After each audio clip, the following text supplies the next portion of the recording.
panjang umur kalian karena waktu jualan. Titip salam dari Pak Kasudin dan Ibu Buli Hartati karena ada kegiatan di luar, maka di depan ke saya untuk memberikan satu wawasan dengan sekaligus membuka pada acara pada hari ini. Bapak Ibu saya hormati, hari ini kita kegiatan MGMP, Musyawarah Guru Mata Pelajaran. Sekarang lagi berkembang Kombel. Apa Kombel itu? Kelompok belajar. Sebetulnya 11-12. Ya, nggak usah Pak. Bagaimana peranan MGMP alias Kombel? Tambah ilmu kita. Pak Hussein akan memberikan suatu wawasan kepada Bapak Ibu dan seterusnya. Tolong diimplementasikan atau diporsikan kepada teman-teman satu rumpun mata. Sekalian bahwa pada hari ini kita ada 3 asesmen, KKTP, kemudian MA.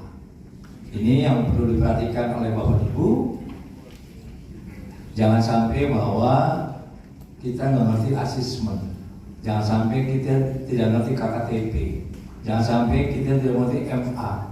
Tolong, ya, ayo, yang apa kita adalah tempat belajar. Semua ini di dalam ruangan bukan orang pintar, semua belajar. Ibu, ayo, 22 pada 1, apa 23? Ayo, 22, ayo. Bapak dan Ibu, berkaitan dengan sekarang asesmen, Bapak dan Ibu, ayo kita lihat Permendikbudristek nomor 21 tahun 2022. Di situ ada formatifnya, di situ ada sumatifnya, pokoknya semua hebat harus bisa. 7, 16, 21 tahun 2022. Itu kunci 8 standar pendidikan yang harus dipenuhi oleh Bapak dan Ibu sebagai guru. Permendikbudristek, ya. Nomor 5, 7, 16, 21 ya, tahun 2022. Baca sambil lupa nanti ya. Oke, di dalamnya nanti ada KKTP, di dalamnya nanti ada MA, modul ajar ya. Modul ajar, awas hati-hati ya. Belajar sama-sama MGMP-nya ya. Bekal daripada teman-teman yang tadi ya, jangan lupa ya, itu bekal teman-teman. SKL, isi, proses ya. Pak, bener nggak kurikulumnya mau ganti lagi? Enggak. Ini kadang-kadang kan kita wacana baru wacana, wah ganti lagi besok. Bagi MGMP, garda terdepan di sekolah, ayo tunjukkan terbaik, tunjukkan bagi kita MGMP. Kalau tanya, apa sih asesmen? Gue nggak tahu. Nah, ganti baju aja barangkali. Ya, ganti baju. Ya, ganti baju. Jadi pokoknya lakonin apa yang sekarang lakukan yang bisa. Ya, teman-teman saya percaya semua guru hebat semuanya. Ya, hati-hati. Baik sekarang ada KKI, ada P3K, sama aja.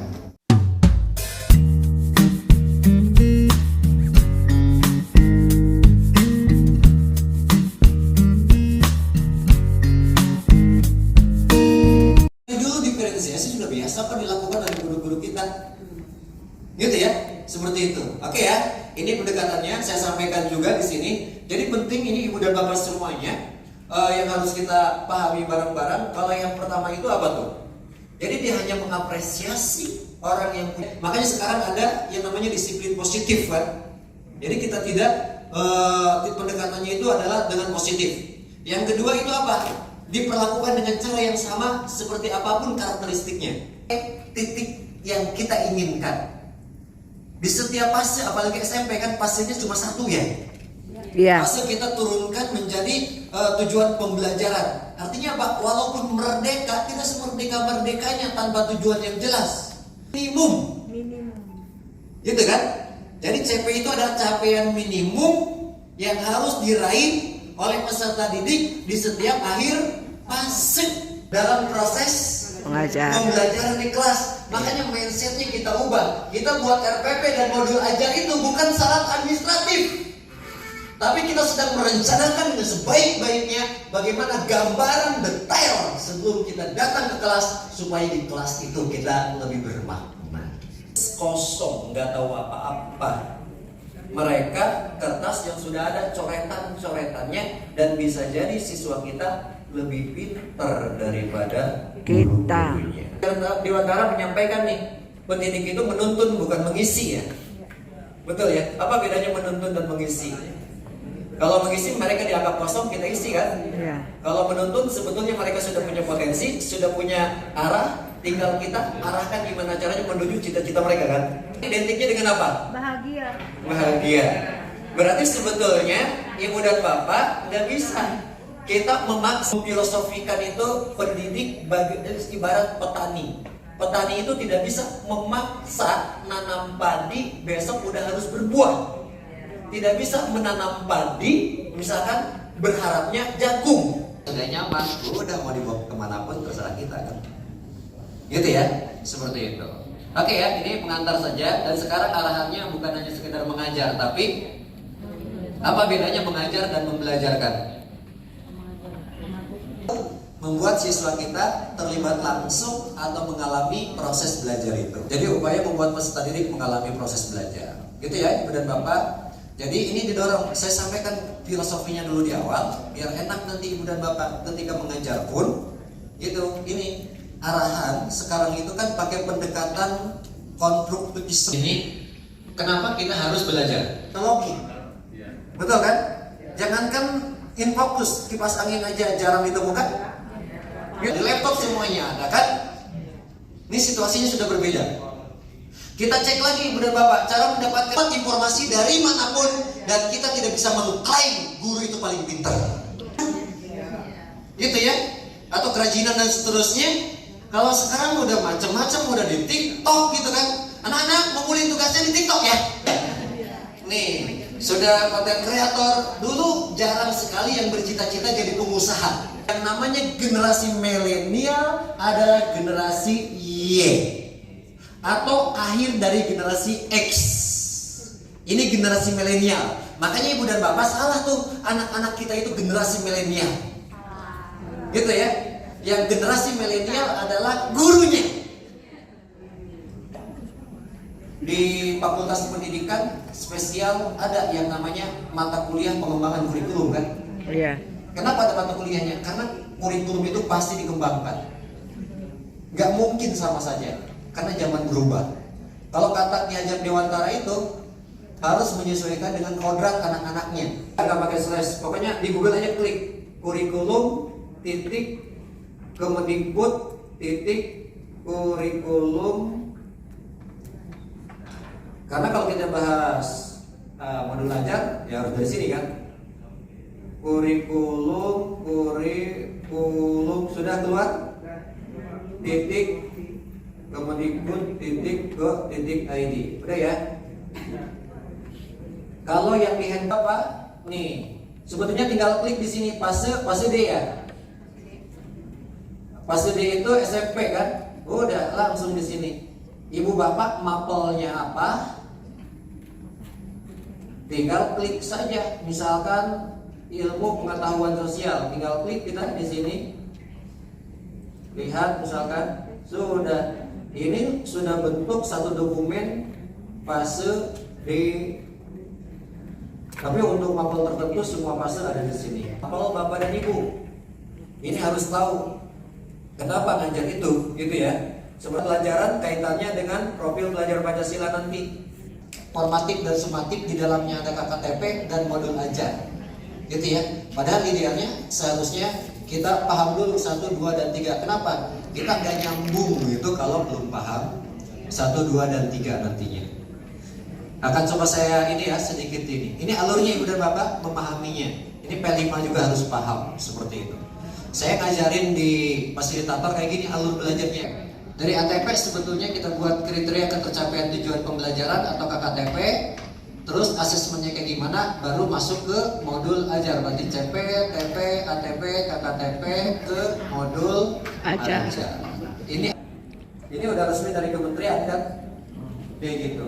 Ini referensinya. Kalau cari CP, kurikulum.kemendikbud.go.id. Kalau cari buku terkait dengan CP itu di buku kemendikbud.id. Sebetulnya di PMM itu sudah terfasilitasi, ada semuanya. Gitu ya, kalau kita mau menelusuri. Kalau guru.kemendikbud.go.id dan komunitas belajar. Sekarang kita komunitas belajar nih. Nah, gitu ya. Ini adalah referensi kita dalam kurikulum Merdeka. Di sini nih, ini kurikulum Merdeka sudah cari jenjangnya SMP mau PDF, misalkan kelas berapa SMP? 9. 7, 8, 9 ya? Iya.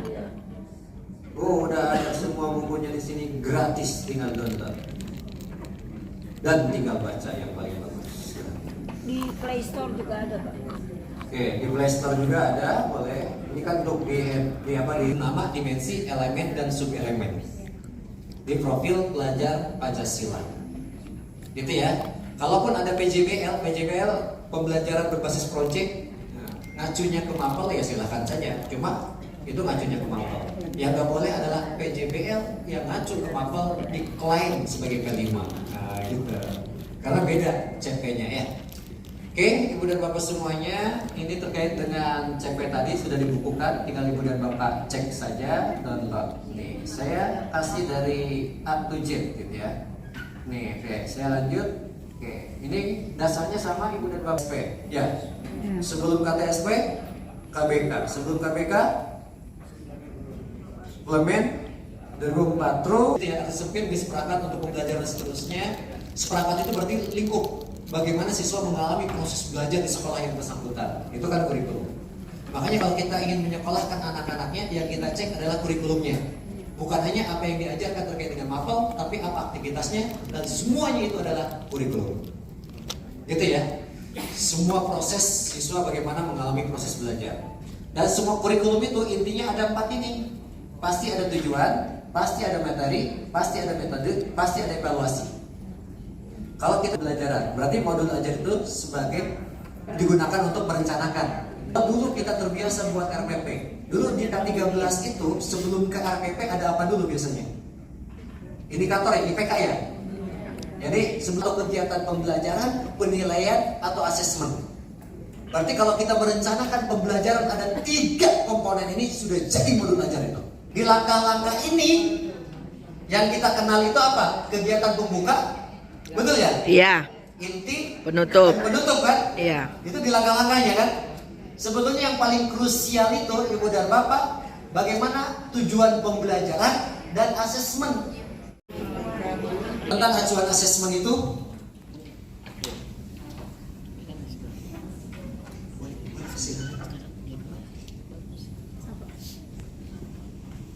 saat kita melakukan asesmen supaya kita tahu bagaimana peta kemampuan siswa sehingga kita tahu untuk rancangan hari berikutnya kebutuhan belajarnya berangkat dari mana. Kenapa tidak ada titik lembah untuk orang-orang yang ingin hebat? Kenapa titik lembah tersebut masih ada kesempatan kita naik ke atas? Dan tidak ada titik puncak untuk sebuah prestasi. Yang namanya prestasi bisa diperbaiki berikutnya. Ini grow mindset. Artinya apa? Berapapun nilainya hasil dari asesmen bukan masalah, karena itu ada sebagai bahan refleksi kita untuk merancang pembelajaran berikutnya. Potensi, sikap, pengetahuan dan keterampilan, kabar bahagianya di kurikulum Merdeka. Kalau lihat di rapot atau di format rapot, tidak ada lagi penilaian pengetahuan, tidak ada lagi penilaian sikap secara khusus, tidak ada lagi penilaian satu lagi keterampilan. Apakah dihilangkan semuanya? Tapi sudah include dalam satu item nilai yang muncul di sana. Menentukan kriteria tujuan capaian pembelajaran. Kriteria ketercapaian tujuan pembelajaran. Guru punya keleluasaan, gitu ya. Di sana terus sekolah diberikan keleluasaan untuk menentukan teknik dan jenis asesmen. Teknik dan jenis itu contohnya apa? Tes tulis, tes, dan ada di Kepmen tadi, dan ada di 262 tadi di struktur kurikulum terkait dengan prinsip asesmen ini. Yang pertama, asesmen bagian terpadu dari proses pembelajaran. Artinya apa? Kalau tujuan pembelajarannya 1, 2, 3, dan 4, Yang kita ajarkan adalah harus 1, 2, 3, dan 4. Dan yang harus kita asesmen adalah 1, 2, 3, dan 4.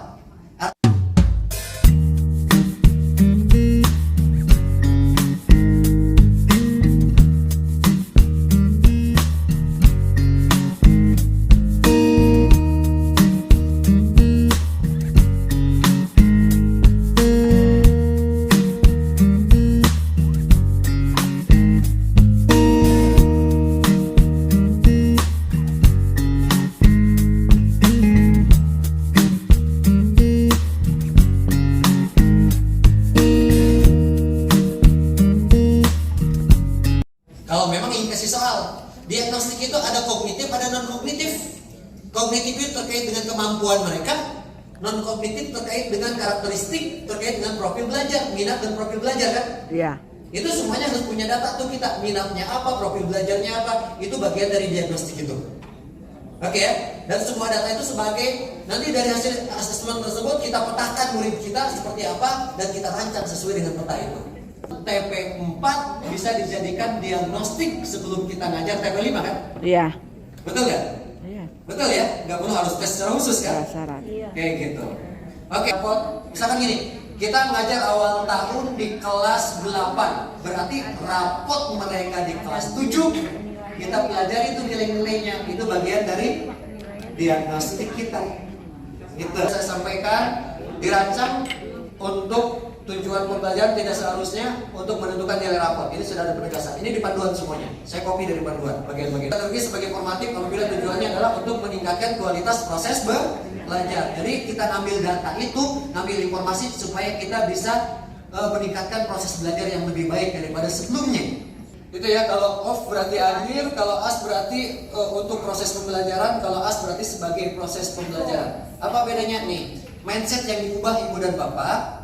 Kalau dulu kita dominan yang paling menentukan kelulusan adalah tes off-nya. Jadi yang paling dibanyakan adalah off-nya. Sumatif akhirnya. Itu yang terjadi dengan ujian nasional. Iya. Apapun prosesnya, kalau hasil akhirnya nggak sesuai, nggak lulus kan? Iya. Seperti itu kan? Makanya porsinya, pornya dibanyakin, asnya dibanyakin. Berarti di saat ini yang harus dibanyakin adalah bagaimana proses pembelajaran itu yang dimaksimalkan.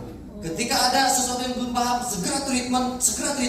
Jangan sampai baru tahu siswa kita nggak paham ketika sudah di akhir tahun. Selama ini kemana aja gurunya, gitu kan? Formatif. Ini ada di PMM penjelasan ini. Di panduan nggak ada. Ya, di panduan nggak ada. Cuma kalau formatif itu ada di panduan. Oke? Itu ibu dan bapak semuanya terkait dengan kalau formatif nih jenis tes ibu dan bapak diskusi kelas itu pun juga bisa tes ya, formatif ya. Mereka diskusi dari hasil diskusi, dari proses diskusi itu kita bisa formatif tuh, amati kan, observasi kan. Itu udah formatif tuh. Drama misalkan harus ada yang harus tunjukkan gitu ya. Buat skripsi kan tesnya itu apa? Presentasi kan. Dapat nilai berapa? Bagaimana presentasinya, komunikasinya dan seterusnya kan. Itu pakai rubrik kan, pakai checklist. Ini tes lisan, ini yang tertulis refleksi, esai, poster, mereka suruh buat poster, jurnal, tes tulis dan seterusnya. Ini jenis-jenis tes, ini ada di panduan pembelajaran asesmen KTP. Ini kita lanjut. Apa bedanya KKTP dengan KKM? Sama atau beda? KKM hanya satu angka tunggal di setiap mapel. Jadi KKM itu adalah ketercapaian per mapel dengan angka tunggal itu, betul nggak? Misalkan apa tuh? Agama misalkan 80, ketahuan kan? Apa tuh? Kriteria ketercapaian tujuan pembelajaran. Berarti KKTP itu positioningnya di setiap TP yang kita ajarkan harus ada kriteria ketercapaiannya. Artinya adalah dalam satu semester, dalam satu mapel itu KKTP-nya itu bisa beda-beda tergantung tujuan pembelajarannya. Karena setiap tujuan pembelajaran punya konten yang berbeda. Punya pertimbangan naik kelas ini untuk mengukur pakai angka tunggal. Kalau KKTP sebetulnya lebih disarankan pakai deskripsi.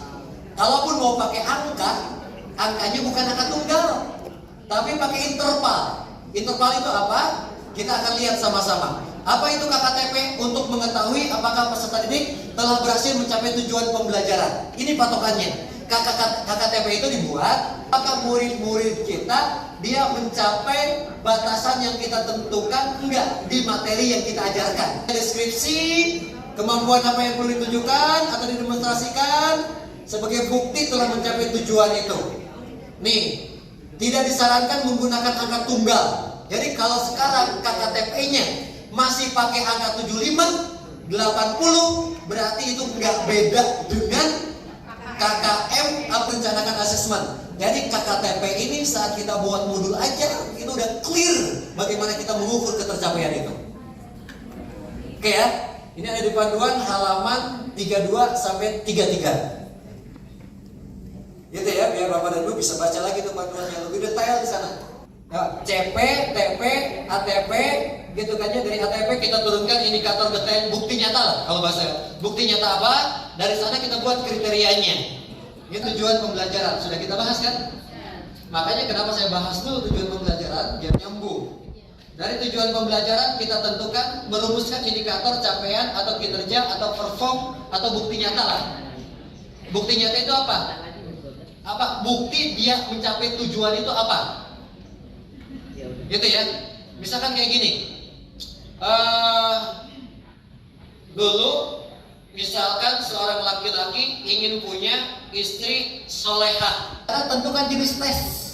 Jadi dari kompetensi dan konten, ibu dan bapak pikirkan tes yang cocok itu yang mana. Apakah tulis, apakah lisan, apakah produk, apakah drama gitu ya. Apakah esai, apakah portofolio. Tergantung taksonomi Bloomnya. Apakah dia memahami, mungkin tes tulis bisa lah. Kasih soal esai bisa, gitu ya. Tapi kalau dia sudah menganalisis, kalaupun tulis mungkin udah hot itu materinya. Perumusan KKTP menggunakan deskripsi, menggunakan rubrik, sama interval. Ketika salah satu kita pilih, maka kita baru tentukan yang namanya KKTP. Oke ya. Terakhir di sana gunakan nih yang umum: observasi, kinerja, project, tes tulis, tes lisan, penugasan, portofolio. Ini yang umum. Ini ada di peserta didik menyelidiki ragam dan sumber energi. Ini TP-nya kan? Terus indikatornya dibuat seperti ini. Terus atau misalkan gini. Kalau ini contoh pendekatan penentuan KKTP apa? Menggunakan deskripsi, kriteria. Bedanya apa? Muncul, tidak muncul, memadai, tidak memadai, itu saja. Nggak harus wajib memadai, tidak memadai, bisa muncul, tidak muncul, kelihatan, tidak kelihatan, gitu ya. Beda cuma 2 kolom biji. Tergantung ininya kan. Kalau misalkan dia perilaku buang sampah pada tempatnya, itu cuma 2 kan. Muncul, tidak muncul kan. Kalau kita ingin melakukan pembiasaan itu, kita bisa alat ukur ini kan. Ini bisa diformatif ini. Formatif, bahkan untuk formatif itu bisa penilaian antar teman gitu ya. Itu bisa dilakukan. Atau bisa terus kita buat siswa dianggap mencapai tujuan pembelajaran jika minimal 3 kriteria memadai. Artinya adalah kalau siswa seperti ini checklistnya mencapai tujuan pembelajaran enggak? Tidak. Enggak kan? Kenapa? Karena kriterianya minimal 3 memadai kan? Kalau 1 di sini berarti dia sudah memadai. Berarti kalau seperti ini kita tahu kenapa kita enggak pakai tes angka tunggal, karena yang namanya angka muncul angkanya tidak, misalkan KKM-nya 80 dia 75, kita nggak tahu dia nggak pahamnya di mana, betul kan? Tapi dengan kriteria ini ketika belum mencapai kita tahu yang paham ini, berarti yang kita kuatkan adalah hanya di bagian ini, nggak perlu ngulang semuanya. Itu manfaat ketika kita pakai rubrik atau kriteria ini. Jadi kita tahu peta kemampuannya kan, gitu ya. Hanya apa? Kalau rubrik hanya 2 kolom gini, kalau deskripsi ya, kalau rubrik itu ada grade. Semakin ke kanan, mahir, cakap, layak, baru berkembang. Enggak harus mahir, bisa aja sangat baik, baik, kurang baik, belum baik. Yang penting ada grade-nya. Dan di sini ada misalkan gini, siswa diminta buat laporan. Guru bahasa Indonesia ini menentukan 2 kriteria. Yang pertama isi laporan, yang kedua teknik penulisan. Isinya kayak gimana? Jadi buat grade-nya tersendiri nih. Gitu kan? Ini untuk laporannya juga dibuat di grade-nya tersendiri. Semua tanda baca huruf ini udah bagus semuanya. Gitu kan? Kayak gitu ya. Rubrik ini. Interval itu adalah muncul angka. Kalau 1 dan 2 hanya deskripsi uraian. Gitu ya. Nih, di sini bedanya apa? Ada 1, 2, 3 dan 4. Sehingga di sini dijumlahkan tuh. Kalau di sini nilainya berapa berarti? 2. Kalau di sini? 3. Di sini? Kalau di sini? 2. Nih, di sini kan ada 4 kriteria, tergantung mau 4, mau 5, mau 7, mau 8, terserah kan? Tergantung mapel dan tujuannya kan? Nih, kesininya juga yang nggak harus 4, mau 5, mau 6, ya silakan aja gitu ya. Tapi standarnya ada digunakan ada 4. Nih, kalau seperti ini berarti kriteria 1 ditambah kriteria 2 dan seterusnya ditambah berarti berapa nih? Misalkan yang di sini katakanlah di yang pertama nih, ini nilainya kan 2 tambah 3 berapa tuh? Tambah 4 tambah 2 berapa totalnya? 11. Berarti 11 dibagi berapa? 16. Kenapa bagi 16? Karena kriterianya maksimalnya 4, terus grade-nya maksimalnya 4, nilai maksimal di sini 16. Sehingga kalau 11 berarti dibagi 16. 11 bagi 16 berapa? 61 sampai 80 sudah mencapai ketuntasan, tidak perlu remedial. 8 sampai 100 sudah mencapai ketuntasan, perlu pengayaan.